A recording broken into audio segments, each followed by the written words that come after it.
Fatick. ku gis lii xam ne ñàkkum ndox moo ko waral ñun jéegu croisement yi jànk croisement yi mënatuñoo set mënatuñoo nelaw ba yandoor mënatuñ am benn intimité ci suñ bopp ndax ñàkkum ndox xam nga ne ndox mu manqué musiba am na boo jógee marché di nga waas say jën di nga togg di nga fóot di nga raxas di nga duus sax mënatoo koo raxas léegi ndax la ñàkkum ndox da ngay dem duus sax doo am ndox mooy wisoo loolu dafa métti bu ñuy nelaw suñu xelan ci ndox mi da ngay gis ku nelaw sax di gént ndox ndax la ñàkk taw barki de moo njaay ci lañ taataan am lañ ci am ne as tuut ñàkkum ndox mi dafa yàgg te dafa métti ñun danoo sonn mënatuñoo sol yére bu set mënatuñoo dem fenn ndax ñàkkum ndox kuñ woo sa kër sax da nga jàpp ne maanaam ndox mee ñëw ay bidon da ngay teg bidon mu naan toog ba presque 2 heures de temps yoo xamante ne ni ndox mi du ñëw danoo sonn nag ñun croisement te xoolal croisement TP ni mu toll mbooloo bi lii yëpp croisement TP la munoo am fenn ndox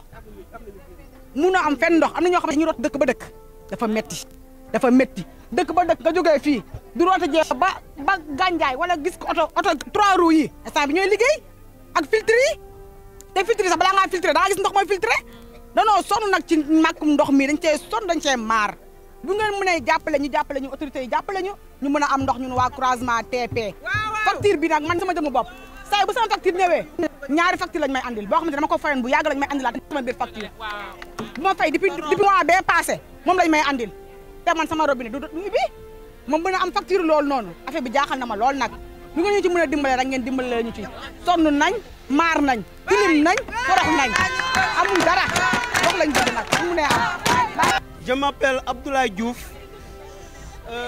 natif du quartier et notable dans ce quartier. Vous voyez aujourd'hui, la population de croisement TP est sortie pour dire son désarroi, pour dire son indignation et pour dire son mécontentement. Le problème c'est quoi? Durant belle lurette, il y a un bon nombre de jours ou bien de mois que le quartier n'a pas d'eau. Nos enfants, nos femmes, nos mamans sont partout à la recherche de l'eau, ce qui est inadmissible. Dans un contexte de bien-être social où on dit qu'il faut combattre l'injustice sociale, voilà, croisement TP subit une injustice sociale. Depuis combien de temps nous n'avons pas d'eau? Il y a des robinets qui s'ouvrent et d'autres qui ne s'ouvrent pas. On ne peut pas comprendre. On a essayé de parler avec les autorités, mais nous n'avons pas reçu de solution.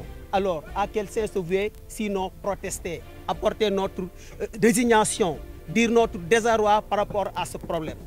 Le problème est un problème crucial qui nous tient à cœur. Regardez ces femmes avec leurs brassards rouges. Et vous pensez que ça c'est juste pour une ville de Mamindis? C'est inadmissible. On ne peut pas en croire. On ne peut pas en croire. Ce n'est pas normal. Les gens ont besoin d'eau. Il faut que les autorités nous aident parce que c'est difficile. C'est très difficile. Les gens se lèvent à 3 heures du matin, voire 4 heures à la recherche de l'eau.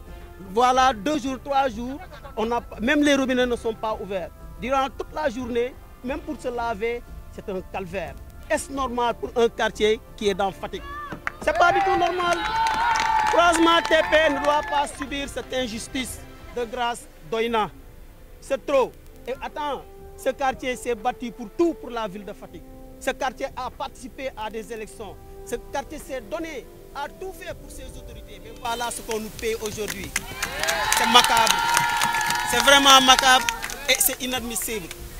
On passera à la vitesse supérieure si ces autorités ne réagissent pas. Il faut qu'ils réagissent, il faut qu'ils entendent. C'est des dignes fils de Fatick. C'est des gens qui appartiennent à la communauté fatickoise et qui ont besoin d'eau. Nous ne pouvons pas dire que nous avons retenu grand-chose.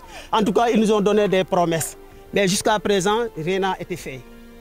Rien n'a été fait. C'est la raison pour laquelle on a dit qu'on ne peut pas continuer à vivre dans cette léthargie. Trop c'est trop, trop c'est trop.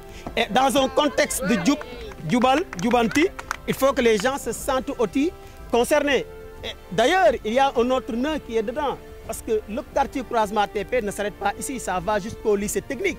Et c'est une zone qu'il faudrait lotisser. Depuis combien de temps les gens vivent là-bas? Ce quartier n'est même pas à même de recevoir beaucoup de choses. Ce quartier doit être viabilisé pour permettre à ces populations d'avoir leur terrain et de vivre paisiblement dans la ville de Fatick.